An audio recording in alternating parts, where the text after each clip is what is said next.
Town planning అధికారులను వెంటనే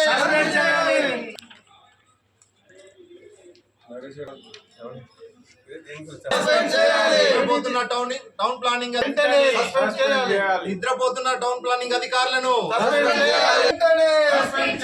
అవినీతి అధికారులను కమిషనర్ గారు వెంటనే కమిషనర్ గారు వెంటనే కమిషనర్ గారు వెంటనే ఇదే మీ రాజ్యం ఇదే మీ రాజ్యం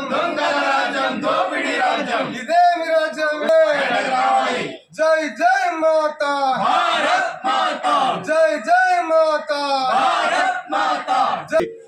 మున్సిపల్ టౌన్ ప్లానింగ్ శాఖ లోపల విచ్చలవిడిగా అవినీతి జరుగుతున్నా కూడా కనీసం జిల్లా కలెక్టర్ కానీ సంబంధిత కమిషనర్ కానీ పట్టించుకోకపోవడం దుర్మార్గము.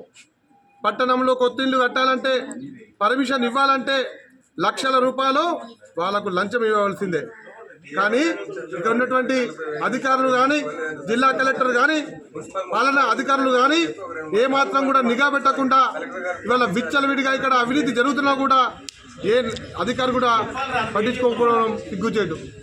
మున్సిపాలిటీ లోపల ఇవాళ 2023-24 లోపల ప్రైవేట్ పాఠశాలల లోపల క్రీడా మైదానాల పేరు మీద 25 లక్షల రూపాయల కుంభకోణం జరిగినా కూడా ఇప్పుడున్నటువంటి పాలక వర్గం ఎటువంటి చర్యలు తీసుకోకపోవడం సిగ్గుచేయని చెప్పి భారతీయ జనతా పార్టీ వాళ్ళ విమర్శిస్తూ ఉన్నది. అంతేకాదు హరితహారం పేరు మీద లక్షల రూపాయలను వృధా చేసినటువంటి పరిస్థితి ఈ యొక్క బెట్పల్లి మున్సిపాలిటీలో నెలకొన్నది. అయినా కూడా ఇక సంబంధించిన విజిలెన్స్ అధికారులు కానీ జిల్లా కలెక్టర్ కానీ ఎవరు కూడా పట్టించుకోకపోవడం ఇవాళ భారతీయ జనతా పార్టీ తీవ్రంగా వ్యతిరేకిస్తూ ఉన్నది. అందుకే ఈరోజు దీన్ని వ్యతిరేకిస్తూ మా పార్టీ కౌన్సిలర్లు అందరూ కూడా ఇవాళ జరుగుతున్నటువంటి సమావేశాన్ని వాకౌట్ చేసి ఇక్కడ నిరసన చేపట్టడం జరుగుతూ ఉన్నదని చెప్పి తెలియజేస్తా ఉన్నాను. సంబంధించిన టౌన్ ప్లానింగ్ బెట్పల్లి మున్సిపాలిటీకి సంబంధించిన టౌన్ ప్లానింగ్ విభాగంలో అవినీతితో కూరుకుపోయింది టౌన్ ప్లానింగ్ డిపార్ట్మెంట్. ఇప్పటి వరకు చాలాసార్లు మేము ఫిర్యాదు చేయడం జరిగింది. కానీ ఇప్పటి వరకు ఎటువంటి యాక్షన్ తీసుకోకపోవడం బెట్పల్లి మున్సిపల్ మొత్తం అవినీతిమయం అయిపోయింది.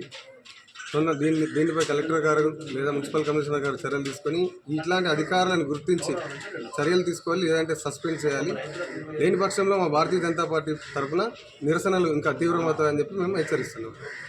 కట్టడాలపై మేము ఎన్నిసార్లు ఫిర్యాదు చేసినా కానీ పట్టించుకోవడం లేదు. బయటకు వచ్చి మేము ధర్నా చేస్తున్నాం. అవుట్ చేసి బయటకు వచ్చింది.